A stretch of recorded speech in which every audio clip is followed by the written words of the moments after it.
Okay, going back to another question here, when is enough enough?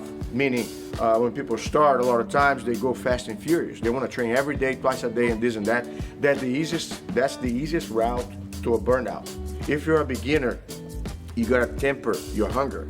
For instance, I would say worst case scenario, do 3 times a week, you know, as your maximum in the beginning. Twice a week is the most recommended because it kind of gives you time to get your foot in the water. And then once you build from there, then you kind of add more on and you become like a pro.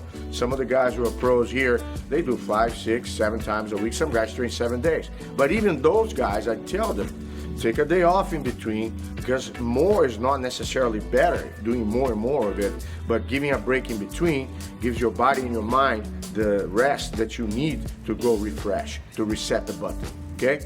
So this is a nutshell, and I hope you guys enjoyed this quick fire, and I look forward to hearing from everybody again. Send your questions, you can hashtag me on Carlos Machado Jiu-Jitsu, and also on my YouTube channel. Send me messages.